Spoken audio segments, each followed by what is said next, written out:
Money Radio, discussing the business of making and spending money.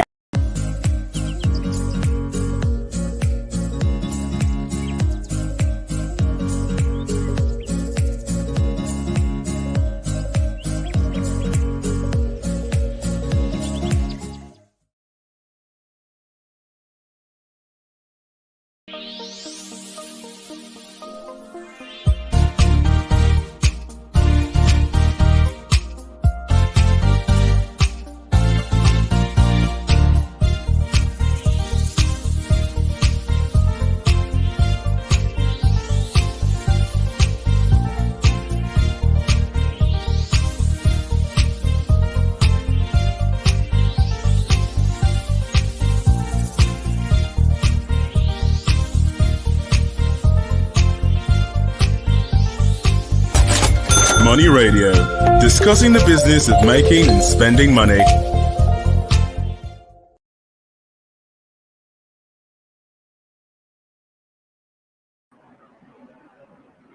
Good day to all of you, our lovely viewers out there. It is my pleasure to welcome you to this week's edition of Money Radio, the energy focus of the program on Leadership TV.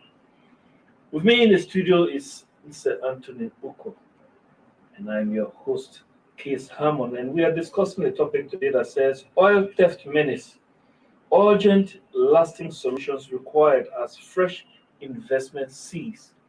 Yes, there have been little or no new investment in the upstream sector of the oil industry.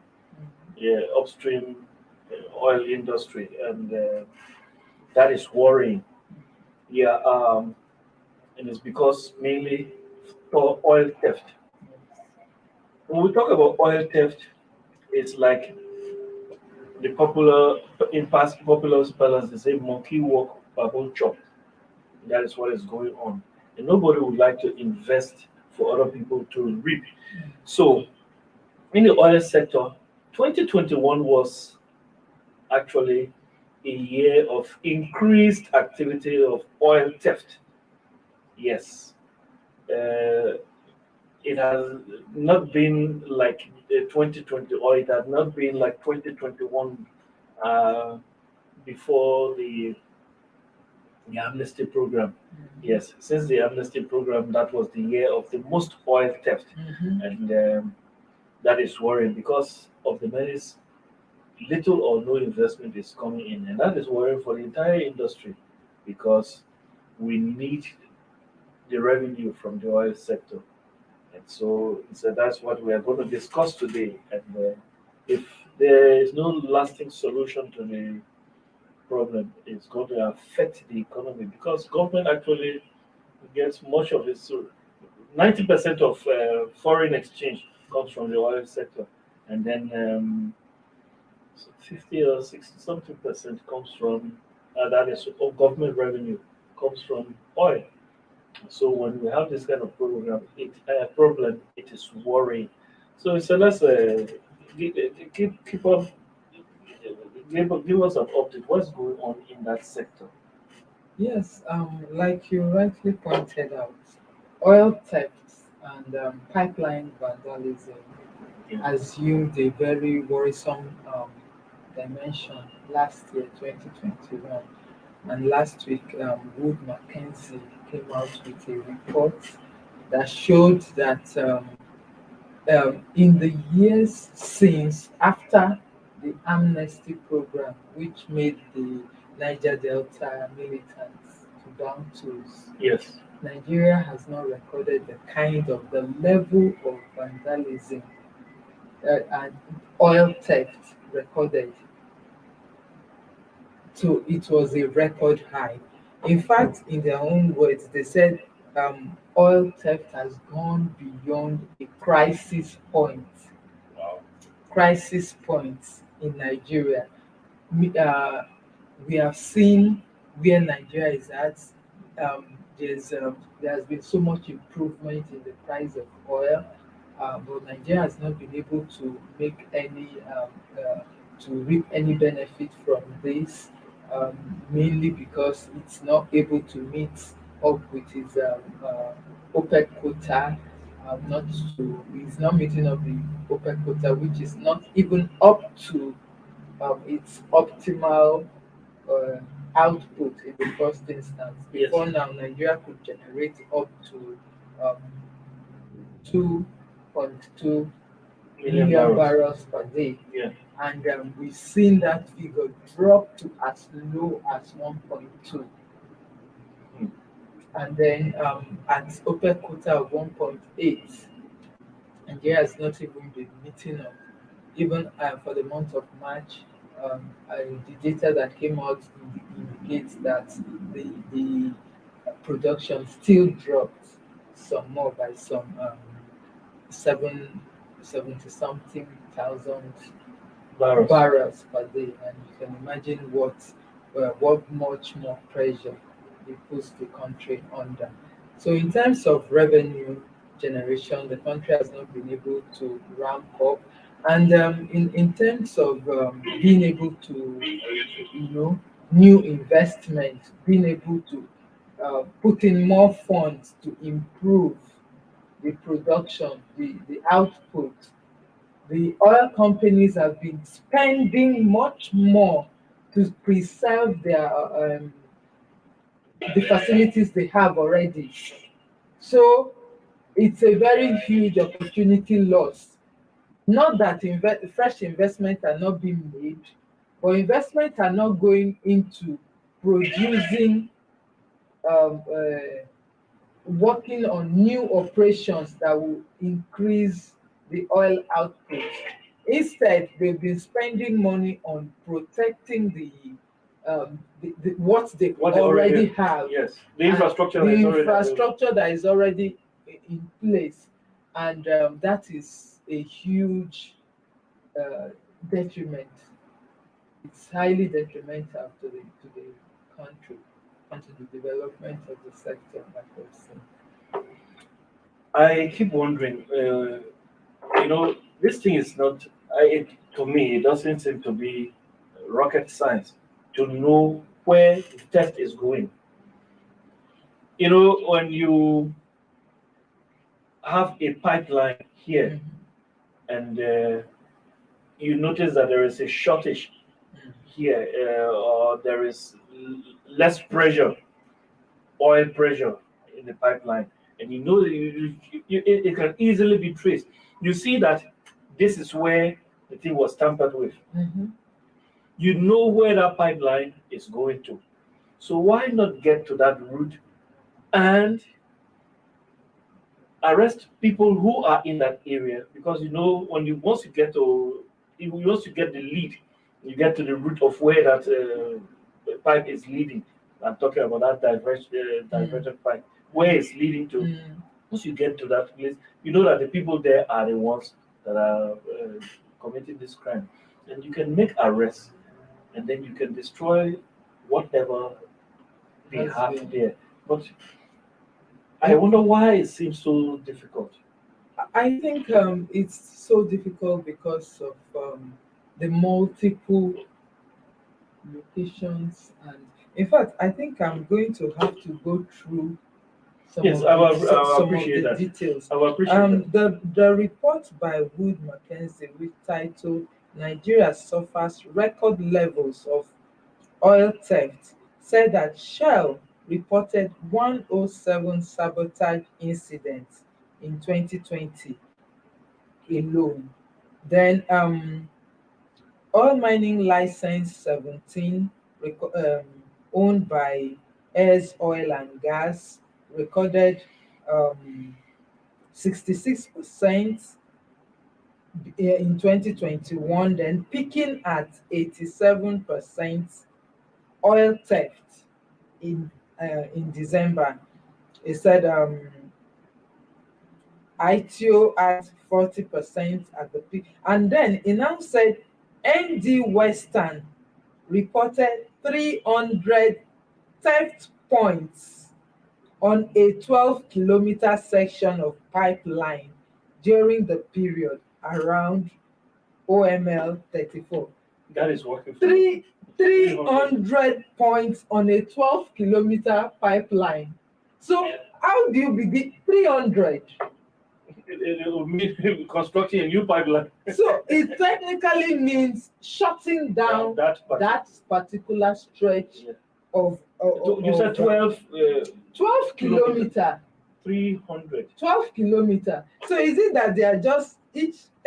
I wonder how 300 points looks like on a 12-kilometer pipeline, and it goes on and on.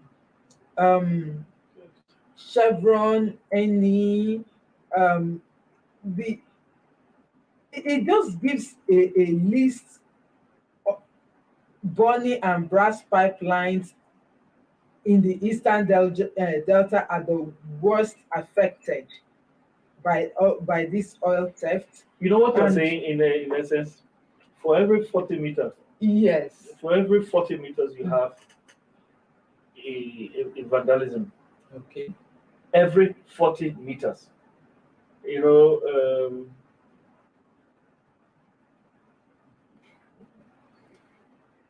So it's funny. You know, like the report we have from the Nigerian Upstream Petroleum Regulatory Commission says that stolen volumes cost Nigeria up to $3.27 billion in oil shortings and in impact associated with gas production. And he said some onshore investments are on hold while operators try to secure production via alternative export route.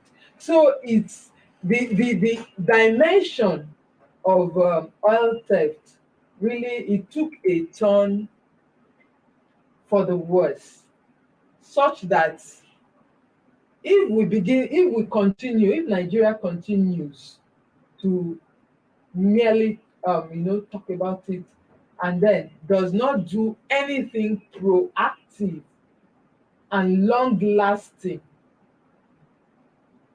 and proactive measures to curb this oil theft, then it means that this huge people we've seen in some years that many of the oil majors are divesting from the onshore oil production, even though that is where the bulk of the oil yeah. is, the oil reserve is, and what they are getting from offshore, it's not so much. So it means that if nothing, And it's more expensive. And then for the indigenous companies who have gone out and borrowed monies and all that to acquire this oil blocks, oil wells onshore, only to be faced by this magnitude of theft. So it's really disheartening both for the companies and also for the country in terms of revenue generation. It's wasted investment. It's wasted. You know, you talked about that ITO. Let's look at it. Let's picture it. There's a particular. You said for every 12, Okay, for 300 300 points of theft points. Yes, for in the 12 kilometers. Yes, in a So 12 you know what we are saying there is just picture the stretch of a football field. Okay. Before, just a football field is actually 100 meters. Okay. Yes, if I'm not making a mistake, it's just 100 meters. So if you talk about a football field like that, by the time before you get to the half line, there is one. Before you get to the other goalpost, there's another one. Just like that. So it's that much, and if that is no investment. There is no investment. And by the way, it has been reported that theft in Nigeria is there's nowhere else you can compare Nigeria among oil producing countries. Nigeria oil theft is most in Nigeria than any other part of the world, and that is worrying. That is scary for an industry that supports government. Let's take a short break. By the time we come back, we'll discuss a few more issues surrounding this oil theft before we round up. Stay tuned, listeners.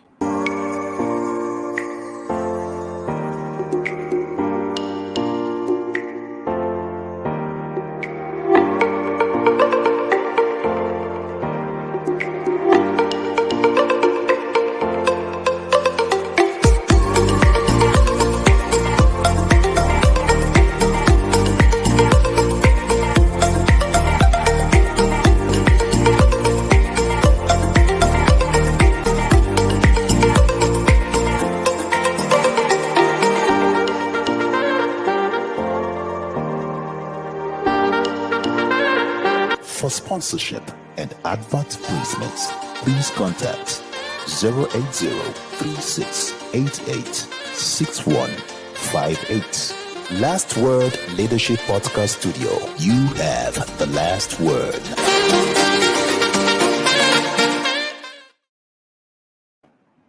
Welcome. Money Radio, discussing the business of making and spending money. Welcome back, viewers. We're still on the issue of oil theft menace. Urgent, lasting solutions required as fresh investments cease. In the studio with me is Sir Anthony Oko. Good to be here. Yes, welcome back from that short break. And my name is Harmon Case. So, just before we went, we were talking about how this thing is going to impact government. And it's like playing with the source of your food. Yes. That means you want to go hungry, you want to starve, you want to die. This economy still depends on oil. There's no doubt about it. We keep pretending, of course, the oil contributes just about 9% of Nigeria's GDP. But without that oil, that is the major revenue source for government. Because Nigeria, when it comes to the issue of taxation, Nigeria is very low on tax revenue. So oil is what the federal government depends on to even pay her bills. And so we take the issue of oil theft with such levity and discourage investment. It's like tampering or playing with your food, the source of your food. Of course. Yes, which is actually worrying. What does government need to do to make sure that this thing is curbed? Yeah, we have actually seen government coming out to make a lot of pronouncements. And last week, the group managing director of the NNPC came out to make a categorical statement that in the next month, the issue of oil theft will become a thing of the past or will be largely reduced. And How is that going to be? well, he said they are working in a collaboration with the Nigerian Navy and all others. They have launched a special force that is working on securing those oil assets and all that. And I thought of it. I'm like, we've had things This like is not this. a fresh story. It's not a fresh story, but coming out with such categorical statements, such bold pronouncements, made me think, okay, maybe they're kind of doing something different than what they've always done. And it's left to be seen the outcome of what the collaboration between um, the joint task forces, the Navy, and all that will come out, will bring the result it will produce. But it is really hoped that this time they do get it right. Because, like you said, the country is really, really bleeding. The country is bleeding a lot from oil theft. We're not fresh investment is not coming in. Nigeria is not able to meet and its production quota and the uh, revenues that should accrue to government is not coming. As a result of this shortfall in the revenue from oil, from crude. Mhm. Nigeria, the country is recording so much deficit on its budget, and it's plunging it deeper into debt, Into debt. having to borrow so much, both locally and internationally, to make up for this deficit. With this development, I fear for local investors in the downstream sector, downstream oil sector. I fear for the likes of Dangote, because if this is going to continue without government stern Yes. intervention, that means the investments up to now is about 19 to 20 billion dollars investment. The Dangote refinery, Dangote has invested in building a refinery. So this thing is not caught. That means that kind of investment may begin to it may take longer to recoup and pay debtors. Mm. And of course, that is discouraging to other investors, because people want to invest. You encourage people to invest verbally, but that verbal encouragement is not playing out by action. Yes. So government really needs to do something. Yes. They really need to do something. So whoever the authority is that is making this pronouncement that in the next few months something would, in fact, the thing will be drastically reduced, or it will be a thing of the past. We want it to be a thing of the past. We look forward to seeing that thing of the past. Yes, and also beyond this, the technology has advanced to the point whereby oil installations, infrastructure can actually be monitored remotely. Yes. And so this is since government earns a lot of its revenue, foreign exchange from crude oil, it is an area that they should invest a lot in technology. Yes. Have top-notch monitoring devices that tells the situation of a pipeline. Yes. Online real time on an online real time basis. Make sure that the integrity of that pipeline is maintained. Yes. And then someone is put in charge who monitor. There's a monitoring 247, so that as something is happening, and the right what should be deployed at that point. If they actually work it out such that they can apprehend these people as they are on their task. Yes. As they are carrying out this dastardly act. I think such proactive approach to dealing with this should begin to discourage these people. Yeah. When they say it's just that they feel that they can always beat government and the operators to the games. So not now is not the government has a huge role because it earns its huge revenues from there. The operators also have, in that they have sunk in so much investment into this, and they have to ensure that they know what is happening there round the clock. It's going to have to be a collaborative thing all around to ensure that these investments are safeguarded, and then fresh production, fresh investment actually go into additional output. Yeah. Well said, sir. And I want to say thank you very much for being here today. I know you've had a hectic day, but you always deliver. So it is my pleasure again having you, and I want to say thanks very much for being here. And that's how we want to round up today.